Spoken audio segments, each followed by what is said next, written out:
Welcome to our webcast, The Digitally Savvy CFO. Unleash your team's potential.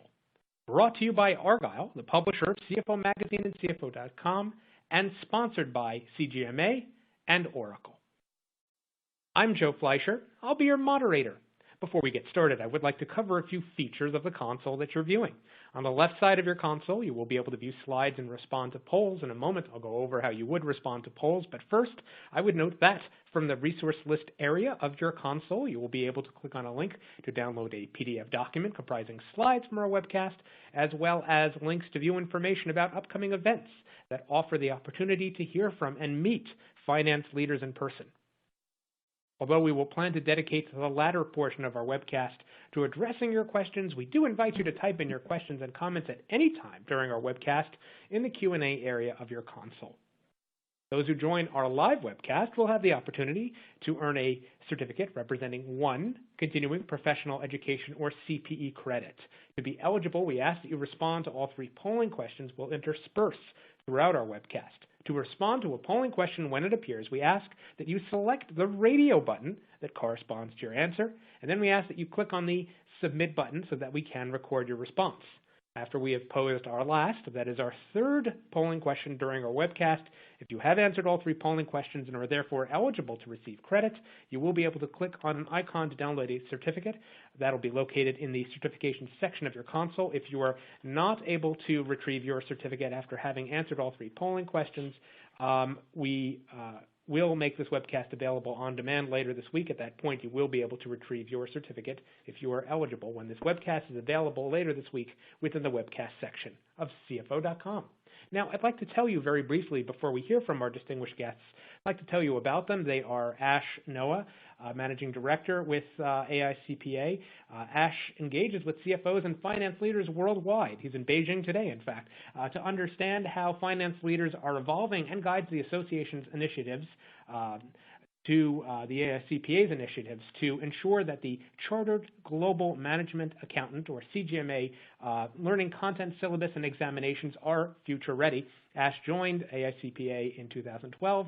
Prior to that, served as CFO, so he has experience as a CFO of the International Business Unit of TNT Express, a global transport and logistics provider, and led finance teams in 45 countries through significant transformation. I would note Ash is not only a licensed U.S. CPA, he's also a CGMA designation holder and a fellow of CIMA.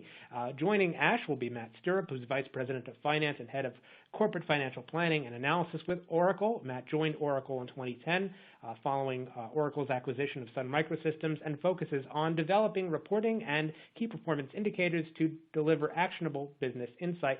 Matt has driven transformation through the adoption of a business partnering approach and the development of processes and tools. Now, during this webcast, Ash Noah, whom I mentioned earlier, will highlight key findings of new research from the AICPA and Oracle, and then Matt of Oracle will share perspectives about the implications of these findings. We will then hear from Ash once more. He will discuss what the research has shared suggests about the development of a competency framework for finance. And indeed, at this stage, it is my pleasure to turn the floor over to Ash Noah of AICPA. Please give a warm welcome to him. Thank you very much. Joe, thank you very much for having me here, and I'm really pleased to be partnering with Matt Stirrup. We are both fellow members of the Chartered Institute of Management Accountants, and really want to share this research and share some insights that would be actionable by those on the website, on the webcast. So I want to start off with the story. And the story is around finance transformation, and every CFO, every finance leader I speak to, and in my role, I speak to several of them in a year all over the globe. This transformation from the left to the right that you see on the screen is currently underway. Finance, when you look at the 4 buckets of finance activity, we assemble information from various sources. We put relevant information together in reports, we analyze that information, and then we provide some insights and pretty much hand over that report to the business at that point in time. And what every CFO is trying to do is really move from being a financial navigator, and I'll show you some images in a couple of slides. And really, the role of the navigator to the business is providing and really informing the business with key information, financial and non-financial. But the move that is going on, enabled by technology, is the move to becoming a co-pilot. And the co-pilot not only has the information, not only understands what information is relevant, but also acts upon the information, advises his captain, actually provides inputs to the control systems, and architects the value creation.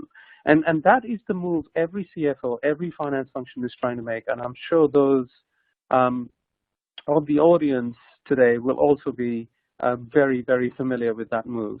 Now, the first port of call, really, the call for action is to embrace technology and embrace automation. But just technology and automation is not going to get us there. What is absolutely critical is having the right talent and having the right competencies. Safra Catz often says, you know, guys, Safra Catz being the CEO of Oracle, we have provided you the technology, we have provided you the automation. Now what finance also needs to embrace is having the right talent and having the sociology, as she calls it. So we've provided the technology, and it's up to you finance folk to make sure you have the right competencies and the right culture and in order to drive this transformation. So this is the cockpit of a 707. The wooden seat is the navigator's seat, a massive dashboard, cluster of instruments. The navigator monitors several systems that the pilot and the co-pilot do not have time for. Essential part of the crew. This is a 707 from the 50s and provides key information to the pilot and co-pilot to enable the plane to get from origin to destination safely. And that really is, a lot of us finance folk call ourselves finance navigators. Now, what happened to the navigator? Fast forward to the Dreamliner 787, no seat for a navigator, fully electronic dashboard, fingertip, the information is at the fingertips of the pilot and co-pilot. But what did the navigator do to remain in the co-pilot was to gain new skills. And those new skills are around being able to use this automated technology and fly the plane and provide the inputs. And so the transformation that we are looking at using technology is that we as navigators of the business become co-pilots and really help the business drive forward and fly forward, perhaps, to create value. So with that in mind, what we have done is we've gone out a couple of times in partnership with Oracle to really test out how has finance made that transformation, how has finance enabled business to become more agile. And now, as finance is acquiring agility, 2 years hence, we wanted to check how are those finance leaders now enabling value creation, and how is that finance agility driving and that finance transformation driving enterprise-wide digital transformation. And in the 2 years, the technology has accelerated significantly. Several more tools are available. Matt will talk about some of the tools on Oracle, how many releases and updates they've had, and really empowering finance professionals, really empowering teams. So when we looked at in the report the pillars that are driving this finance digital transformation and driving enterprise transformation, the first one was efficiency around operational excellence, which gave them a platform for digital intelligence. And using that digital intelligence, they became co-pilots, really influencing business decisions. And so in the operational excellence, we find that they have re-engineered legacy finance processes. A lot of the CFOs I speak to, they look at new technology and they try to adapt that technology instead of adopting it. The new technologies, such as what Oracle is providing, really reflects best practice. And embracing those processes and changing legacy processes will enable you to really use the tool to its full functionality and to exploit your investment. These companies have also, they understand what data is really, really important to make decisions, and they have a good understanding of that data. They have formed that digital intelligence muscle. And then they're using that power and using that knowledge and the actionable insights to help their businesses drive decision making. So just in terms of technology and automation, it has enabled them to automate and get that operational excellence in place and really use that digital intelligence muscle to drive this forward.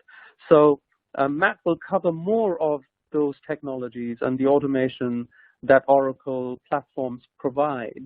And then I'll come back later and talk a little bit more about competencies, and I'll hand it over to Joe to take the first polling question. Well, thank you very much, Ash, for laying the groundwork for our discussion and sharing the highlights of and implications of the research. We're going to talk further about the implications of the research.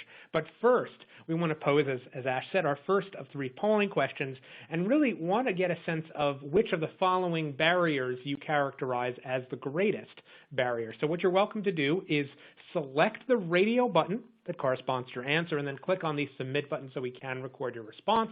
We want to find out what your organization's greatest barrier to implementing digital technologies in finance is. And from top to bottom, the choices are lack of skills, lack of understanding of the technologies and their use cases in finance, concern over cyber-related risks, inability to combine different data sets, difficulties in defining a robust business case, budget constraints, or concerns over betting on the wrong technology. Now, among all these, we want you to select one, and then after you select the radio button that corresponds to your answer, we do ask that you click on the submit button so that we can find out and so that you can indicate which of the following listed below the question is indeed the greatest barrier, or that you perceive to be your organization's greatest barrier to implementing digital technologies in finance. And what we'll do right now is reveal how you have responded. And what's quite interesting here, keeping in mind that these are mutually exclusive options, a plurality indicated lack of understanding of technologies and their use cases in finance, nearly a third of respondents indicating that. Second most prevalent response is budget constraints. We appreciate your candor in indicating that. So those are the 2 leading responses, and indeed collectively or together represent a majority. So essentially a majority indicating either lack of understanding of technologies and their use cases in finance or budget constraints. And it is in this context that it is now my pleasure to turn the floor over to Matt Stirrup of Oracle.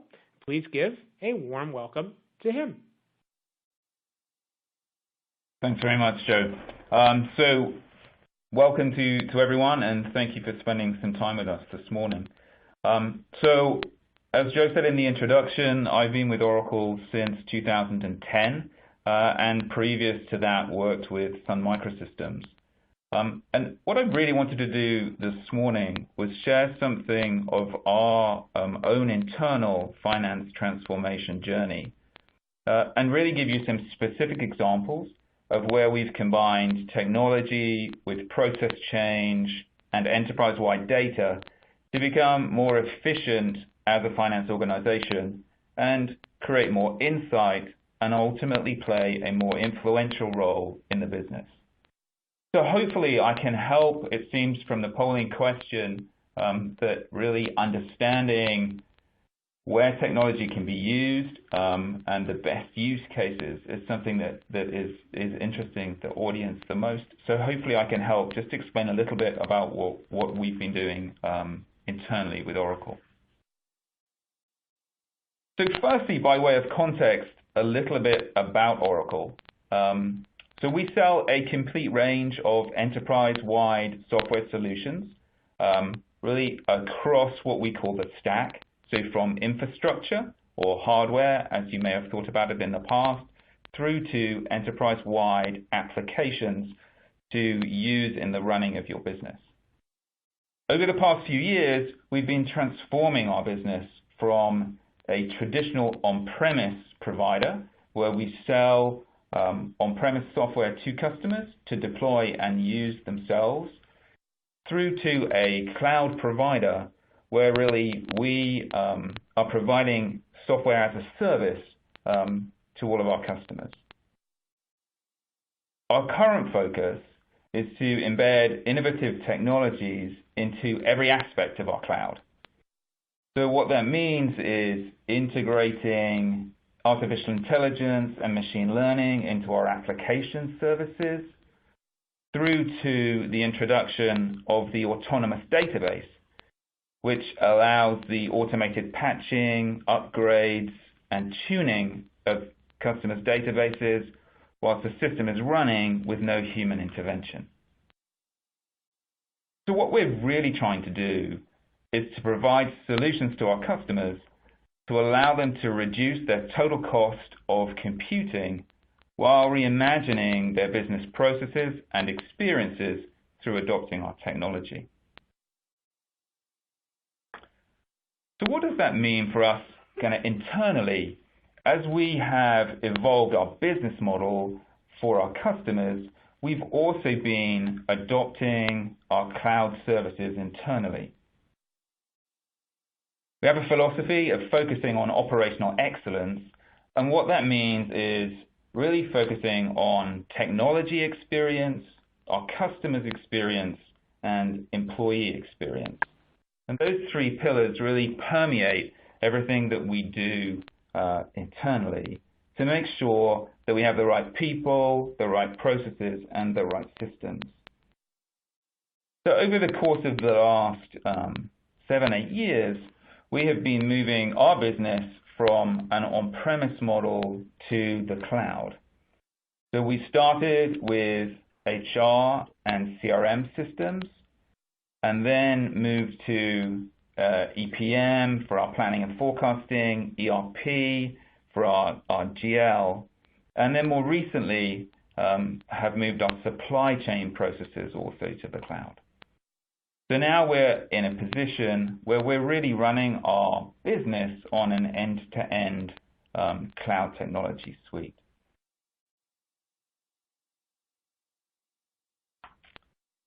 So why have we done this? Well, this move from on-premise to cloud has been very important to us. We think about our experience as a finance customer or finance user in the on-premise technology world. We were really buying on-premise software which we highly customized around many different processes. It was difficult and time-consuming to implement, and for many of you, I'm sure, have been through expensive and time-consuming upgrades when the technology develops and evolves. In the cloud model, this is very different. So the cloud model delivers software as a service, and it's built around standard and simplified processes. There are regular new feature and function updates, and an immediate kind of feedback loop in response to emerging technologies and needs and requirements. What this really means for me as a finance user is I can consume technological innovation much more quickly and readily. It's less expensive and, quite frankly, much less disruptive than the old model with expensive and lengthy upgrades. This technology change has really underpinned the transformation that we've been going through as an Oracle finance team. So Ash describes in his research the move from Navigator to Copilot. The way that we think about this internally is the move from scorekeeper to strategic partner. Exactly the same concept, just slightly different words. So in the past, we viewed ourselves as traditional FP&A professionals. Really, our job was to gather data, create reports, issue reports, and kind of monitor what was happening. Tell the story, if you will. We've now moved our organization to being much more of a strategic partner organization, working very, very closely with the business, providing them real insight in a timely fashion, and really helping them to make a difference from a business outcome perspective by influencing better finance decisions. This arc, if you will, has formed a very good basis for us to really figure out the swim lanes of our finance work, right? So gathering data, running reports, summarizing data, clearly is something that we still need to do. But we focused on how can we do this much more efficiently? How can we use technology, standardized processes to really continue to deliver this with far fewer resources? Then how can we get better at analyzing, understanding what's happening with the business, and maybe also predicting what we think could happen in the future in a way that can help influence? And so to do this, we've looked at combining enterprise-wide data sets that we can use in a quick and efficient way to really gather insight. This then has allowed us more time to put our resources on working closely with the business, developing trusted relationships to influence a better outcome.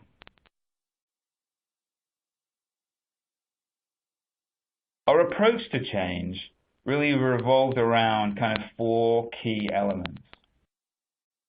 So first and foremost, kind of get your foundation right with the structure. So we've used the technology change as an opportunity to really simplify and standardize our business processes and our approach. So the mantra that we use internally when we look at any process is to simplify, standardize, centralize, and automate. And that's really an important, this simplified foundation is really an important part of technology, of adopting new technology, but also technology has provided us with the catalyst and the reason for change, which has really helped when we've been working with our broader finance team to effect the change. So as an example, we have implemented kind of single global processes across our organization, and we've really tried to simplify to then be able to create single global systems to support it. In terms of our approach then, based on that foundation, it's been important to try and deliver early wins or get some immediate value. And we've done this by a kind of a gradual evolution of our systems change. So we haven't done this in a big bang. It's been kind of a gradual evolution where we have gained a number of quick wins to create momentum. Reducing customizations then is clearly an important part of the simplification. And then finally, a philosophy of having an agile approach. So we don't get it right first time. We try to move our process change quickly, our system implementation quickly, and then come back and tune and refine.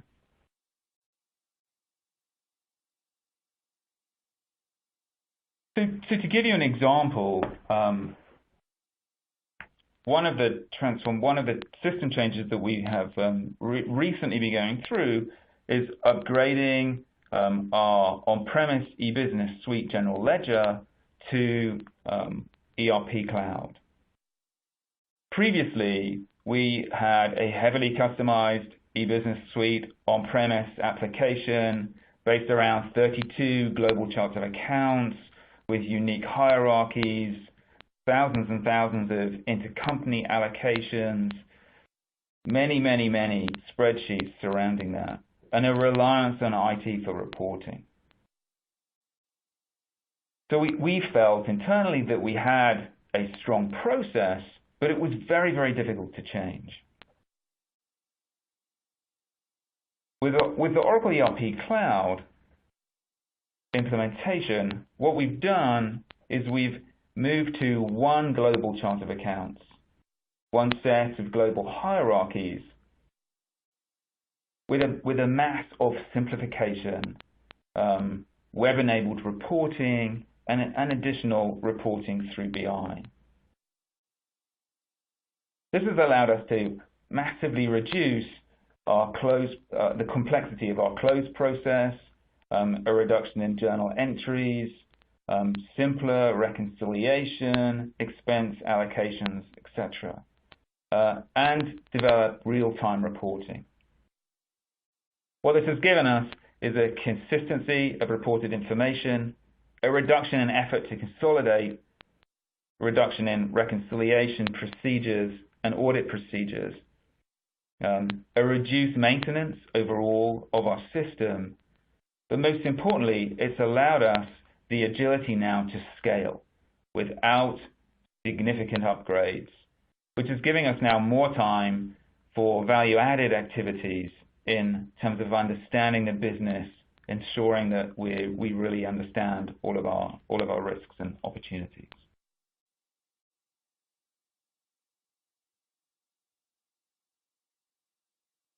So for global business finance, which is really the area of finance that I specialize in, where we are sat very closely with the business, I wanted to share a little bit about our overall finance journey. This is a super busy slide. My intention is not to go through it in detail, but what I wanted to do was just to kind of give you a view of really the length of our journey and the dimensions within it.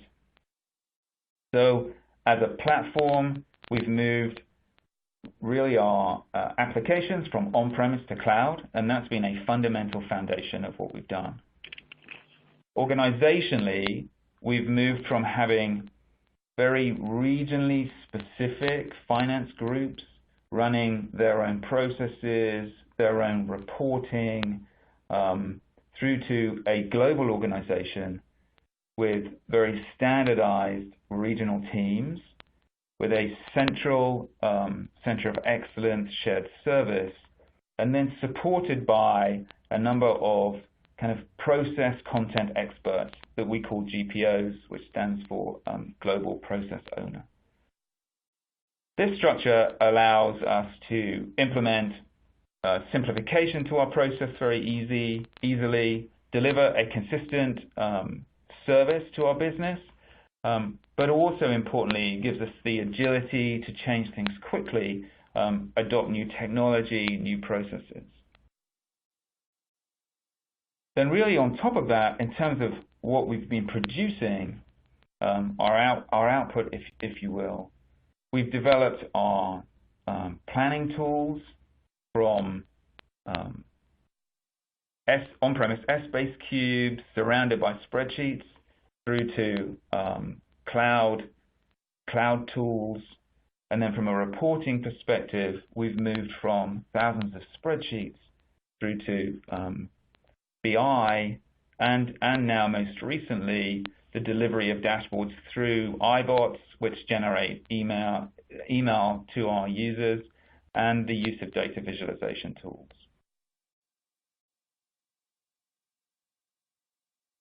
Just to drill into a couple of use cases in a bit more detail. So for our budgeting and forecasting process, we have implemented the EPM Cloud, which stands for Enterprise Performance Management. We run an annual budgeting process and then a weekly forecasting process. So for a company of our size, running a weekly forecasting process is really a mammoth process. We have our sales reps forecasting right the way through all of our organization. It's sort of like a way of life at Oracle. Previously, we used, as I said, an S-based cube, which was really an input, a way of inputting and consolidating our forecast. And then we surrounded that by spreadsheets.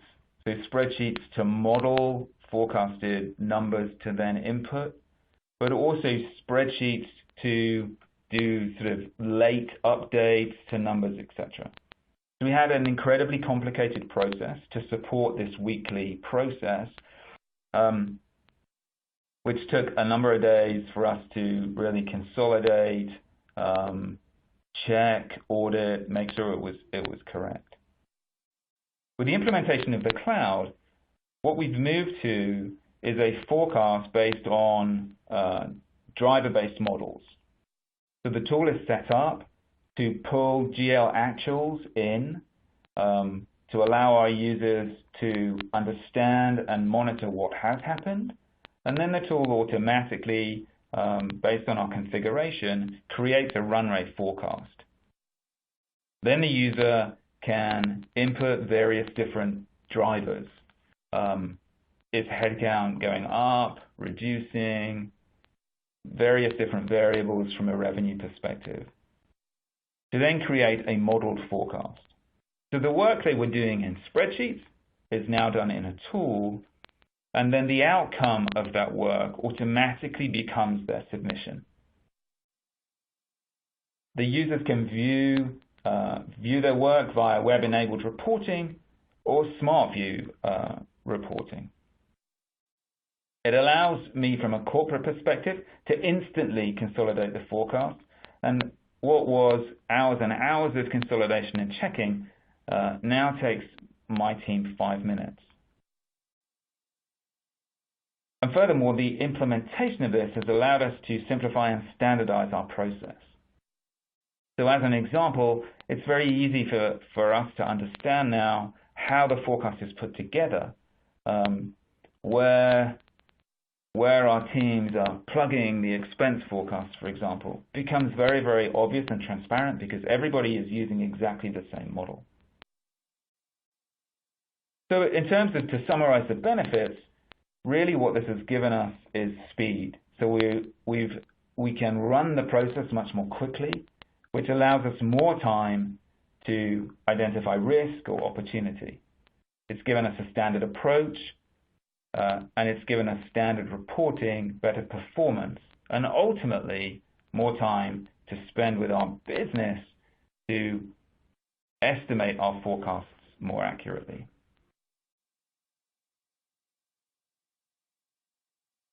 We've also adopted the same technology with our long-range planning process. So as we transition to the cloud as a company, we saw the need to spend much more time long-range planning, our P&L, our balance sheet, our cash flow. The business was going through a significant transformational change, and we realized looking forward to make sure that we had the right resources in place at the right time was much, much more important than it ever had been in the past in the on-premise world. So we started this exercise with a spreadsheet factory. We saw our business is organized by lines of business. Each line of business has interdependencies with each other. Something grows, something else declines, etc. And so we created a complex web of spreadsheets to really measure each of those interdependencies and but also at the same time track each line of business. So the mesh of spreadsheets really helped us to understand our business in totality and the impacts of various different business scenarios. It added lots of value and was very well received by our executive team. However, whenever we presented this, we were immediately asked a number of kind of what-if questions. Well, what happens if this happens? What happens if this happens? And we would disappear back into our cave to kind of crank the spreadsheets. So we really sort of saw that in delivering this great insight and predictive tool to our business, we were spending a lot of time really in the maintenance of our spreadsheets and the updates. With cloud, we're able to set up, again, driver-based models that interrelate to each other, that allow us very quickly to put together scenarios create complex modeling, and then most importantly, change all the variables very, very quickly on the fly to see business outcomes.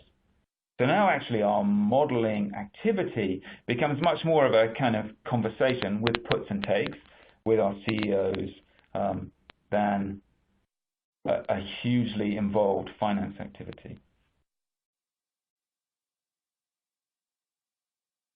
So one final example, and that's really with the use of BI tools.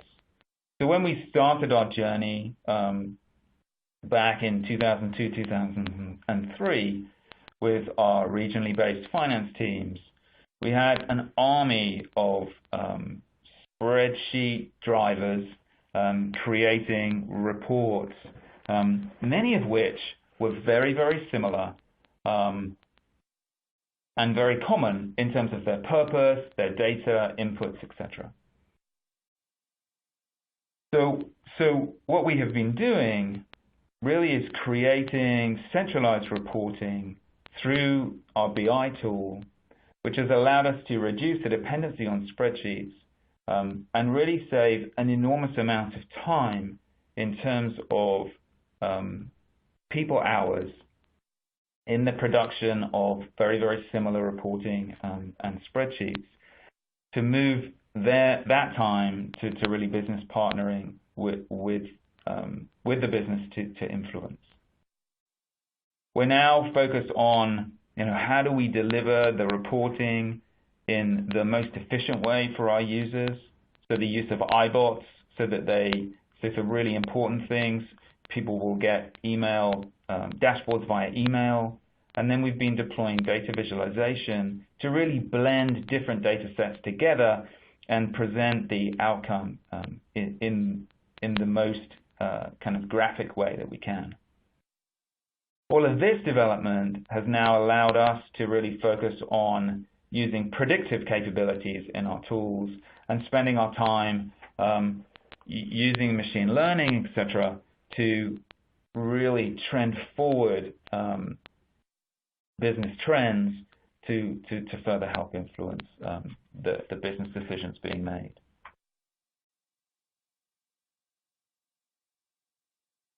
So really, in terms of what we've learned, well, change is a constant. So as you can see from some of my charts, we've been working at this for a long time, but we still have a lot more to do. And really this mindset of continual change is very important. Cloud has allowed us to reimagine our processes and deliverables.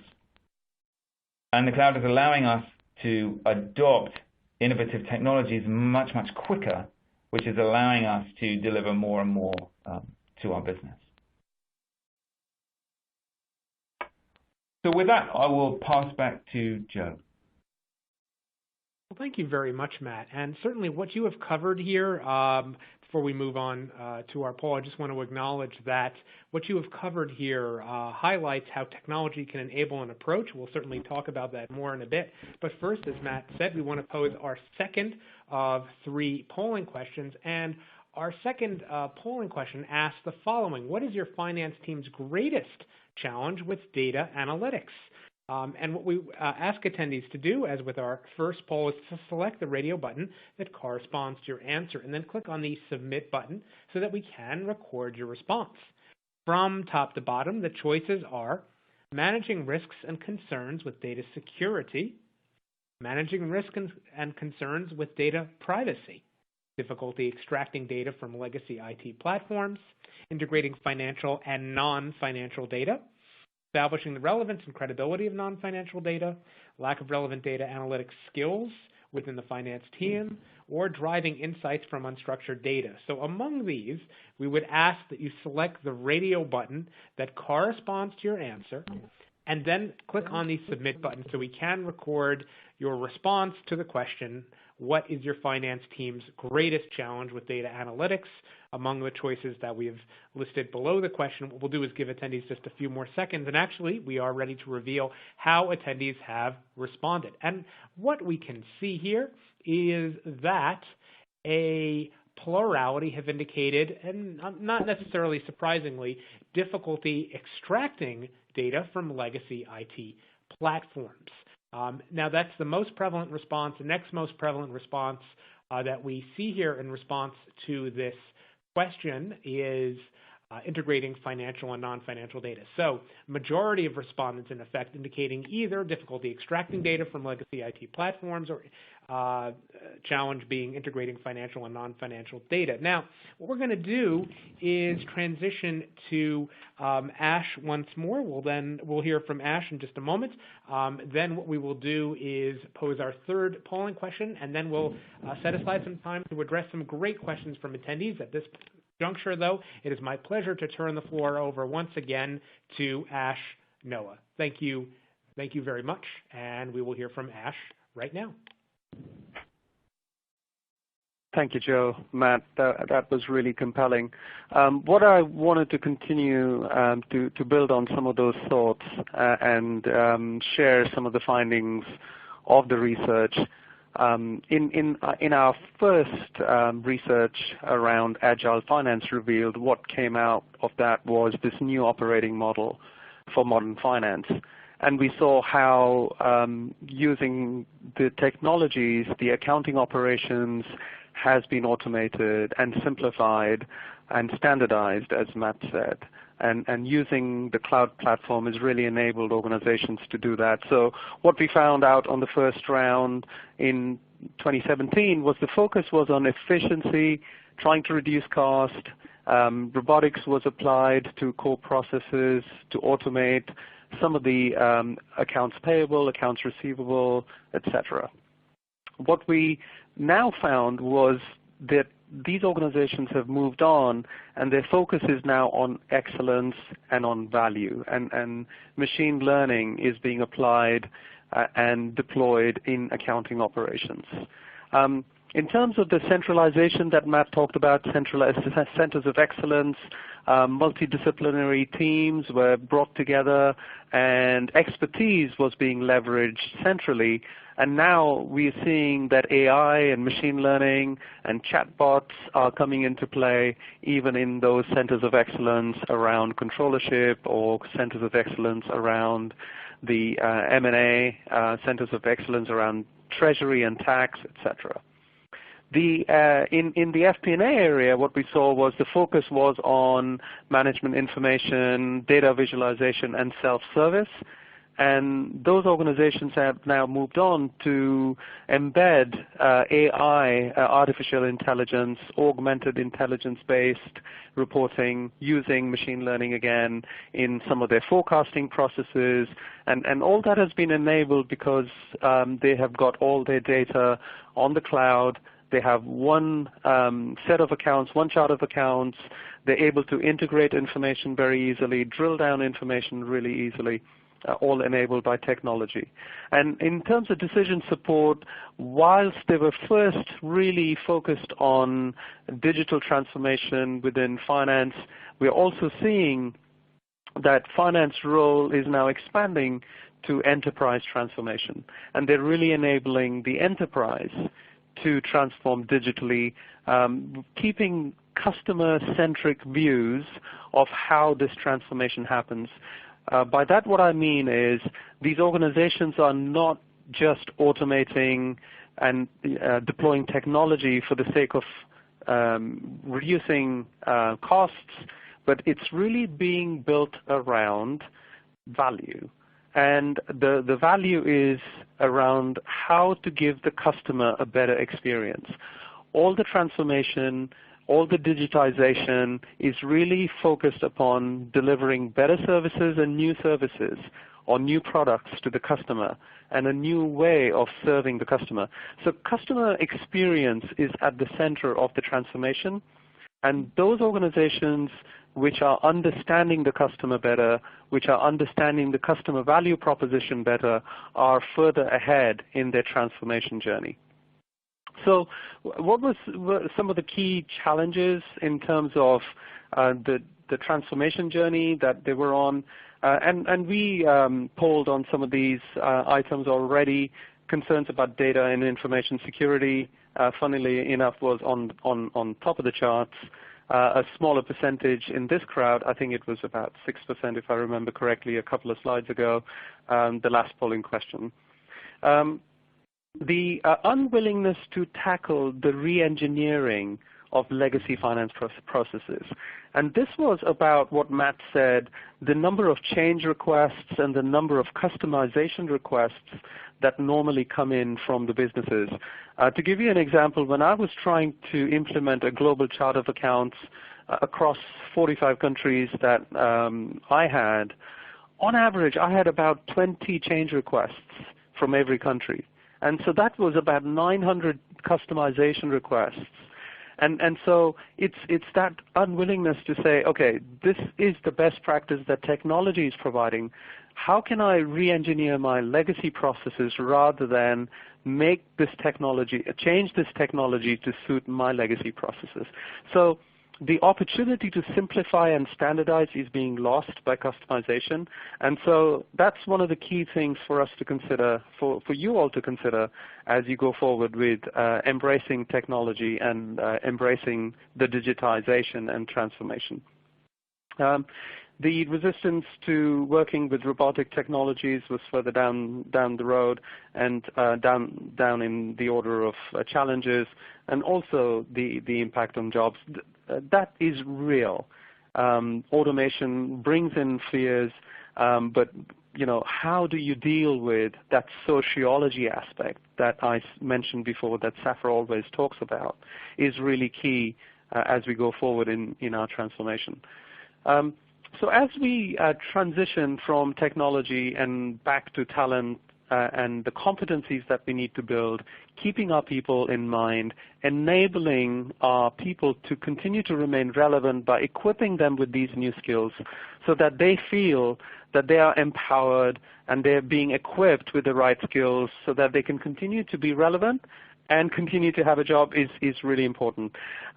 What it is all coming back to is that business acumen, commercial acumen, understanding the business drivers, those type of competencies along with technology competencies are becoming really critical.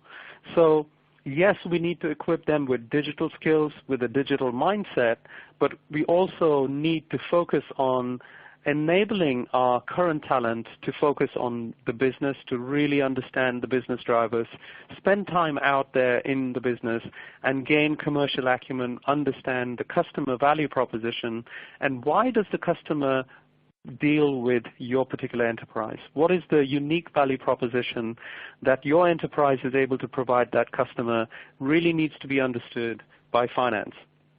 And you can do that if you spend less time on assembling information, less time on analyzing information, and more time with the business. So when we look at some of the specific competencies, the CGMA competency framework is a really, really solid document based on research which we just launched in January. We researched 5,500 finance professionals across 2,000 organizations globally. And we have really articulated what these competencies are. And especially the technical skills continue to change, and technical skills are not just around debits and credits, but they're around understanding the budgeting and forecasting in this new environment, understanding the strategy of the enterprise, and layering on top of that people and leadership skills. So CFOs and U.S. finance leaders really need to equip your teams with this digital mindset. This is something that we've added on to the competency framework. This is something which has been bubbling over the last few years, and we've drilled down into what is it that this digital mindset means. And we've got this on our cgma.org website. It's free to access. It really is about enabling your finance professionals to become data architects. It's not going to make them, it's not about making them data scientists. It's not about making them data engineers, but really data architects, professionals who are able to understand your finance systems, the data elements, people who understand the end-to-end processes, and accounting and finance are really good at that, and really be equipped with the ability to analyze that data, understand your data supply chain, apply data to problem solving, and really enable the organization to add value and become architects of value. So that really is the aim of addressing some of these competencies. The aim as the association, we are really obsessed with providing professionals the right skills to remain relevant. We want to make sure that finance professionals today continue to be equipped, and it is a lifelong journey now to continue to equip yourself with the latest skills that are required.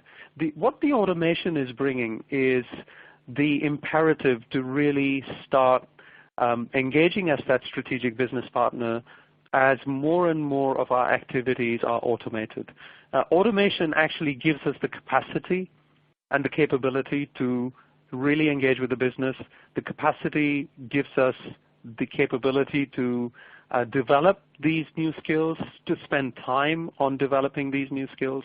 And so leveraging technology, using data to provide these new insights to the business and really partnering with the business will show that we as finance professionals continue to be relevant, that our strategic footprint and our role doesn't diminish as we go forward, but we continue to expand our role, continue to become the strategic business partners, and enable enterprise-wide digital transformation. I'll hand you over to Joe for the last polling question, and then we'll spend some time taking some of your questions. Thank you, Joe. Thank you very much, Ash, and really liked how you connected the findings to the evolution of the framework, the CGMA framework. And as Ash said, we're going to pose our third of three polling questions. We'll then address some great questions that we've received from attendees. And to follow up on how Ash concluded his remarks, we want to pose this question about your top challenging with establishing and maintaining influence over your organization's business strategy. So now we're asking a question about finance's evolving and expanding role, and what we'd like to do is give attendees the opportunity to answer this question from top to bottom. The choices are, in response to the question, lack of relevant skills and business understanding within the finance team. Finance is perceived as a barrier to digital investment and innovation. Difficulty in establishing business case and return on investment model for digital investments. We are too preoccupied with the ongoing corporate reporting cycle. Risk-averse mindset in finance. Legacy finance technology preventing new ways of working. Lack of forward-looking data to drive operational and business model insights. Or a significant amount of time spent on transactional finance tasks. And what we ask attendees to do is indicate which of these choices you would characterize as your top challenge with establishing and maintaining influence over your organization's business strategy. After you select the radio button that corresponds to your answer, we do ask that you click on the submit button so that we can record your response. And we'll give you just a second or two more to respond. We'll then reveal how you have responded, and as Ash mentioned, address some great questions we've received from attendees. And here we can see in response to our third of three polling questions that among respondents, a plurality have indicated, not surprisingly, too occupied with ongoing corporate reporting cycle. In other words, essentially this is a challenge that finance teams have encountered over the years, and technology, I think, can help find ways, help organizations find ways to evolve beyond this scenario. So that's the most prevalent response, about a fifth of respondents indicating that. Then the next most prevalent response, a significant amount of time spent on transactional finance tasks. So if you consider this, and then also legacy finance technology preventing new ways of working, this is a perfect storm, and it's a great opportunity to apply technology to develop new ways, such as driver-based approaches to forecasting and modeling. And with that in mind, what we'd like to do now, first of all, we thank you for listening to Ash and Matt and answering our three polls. We're now going to address some great questions from attendees, And our very first question that an attendee has posed, Matt, this is a question for Matt. Matt, we've heard you talk about use cases involving artificial or augmented intelligence and machine learning. We heard Ash mention this, allude to these. Matt, what are you seeing with regard to the application of artificial or augmented intelligence and machine learning? What are your observations? Yeah, great question. So I mean, I'm sure we all see these terms, artificial intelligence, machine learning, as sort of buzzwords in the press and talked about by the technology industry. But really, yeah, where do we use them? So I think where we're really seeing the benefits of some of this technology is in automating high volume transactional tasks. So whether that's procurement, vendor invoicing, employee expenses, order management, or in our kind of accounting and controllership, I think there are use cases in all of those areas. So to be more specific, if we think about expenses, one of the technologies that we're sort of currently deploying is really a new technology that allows us to take a picture of a receipt with our phone and to then upload that, and that becomes really the basis of the expense claim. And then with the use of AI ML technology, the ability then to answer questions via text message. So what the technology does is sort of scans the receipt, maybe asks some clarifying questions, and then maybe also, if there's something non-standard about the receipt, we'll ask you a further question. And that's sort of adaptive. So it may recognize that your manager always has a problem with approving a certain type of request. And so over time, the questions become much more specific to kind of the workflow that you're part of. Other examples would be optical character recognition in our invoice entry, or in the accounting and controllership space with account reconciliations, automatic journal entries, which is very important for us. One of the things that we're focusing on, our corporate controller, Corey West, calls is creating the touchless close.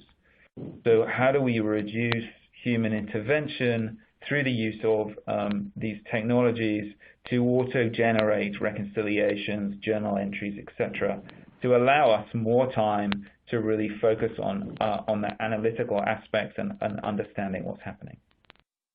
Thank you very much, Matt. I think we have time for Matt. One more quick yeah, question. And when one looks at machine learning, it really is about the technique. It's a technique that helps large amounts of data to be processed, and typically, if you have all that data in the cloud, it really enables you to then leverage that. The machine interrogates existing data, and it actually forecasts future behavior. And it does that in 4 ways. It can answer through regression. It can forecast, for example, what will your revenue be in Q3 for a particular product. Or it can classify data and look at customers which are at greater risk of leaving your enterprise and going to a competitor.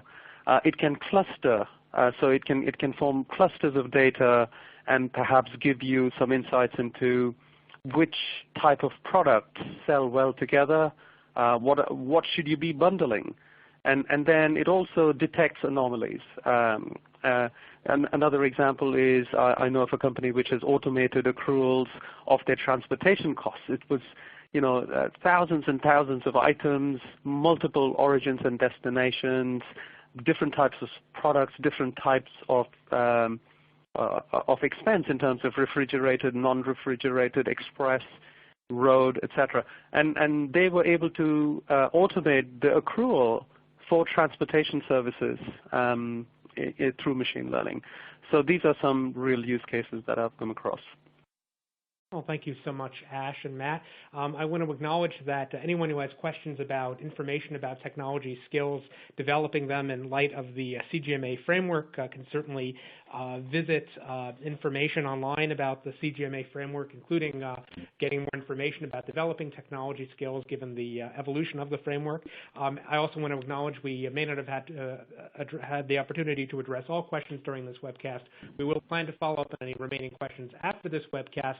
This webcast will be available on demand later this week within the webcast section of CFO.com. At that point, you'll be able to view and listen to a streaming archive of our webcast, download a PDF document comprising slides from our webcast, and if you're eligible, retrieve your certificate, and of course, from the console, view information about upcoming events that offer the opportunity to hear from and meet finance leaders in person. We'll also show you, if you haven't seen it already, a feedback form that you will be able to complete if you've turned off your pop-up blocker within your web browser. We really appreciate, Ash and Matt, you are sharing your expertise in light of research that AICPA and Oracle have collaborated on, and we want to thank attendees for joining us for our webcast, The Digitally Savvy CFO, Unleash Your Team's Potential, brought to you by Argyle, the publisher of CFO Magazine and CFO.com, and sponsored by CGMA and Oracle.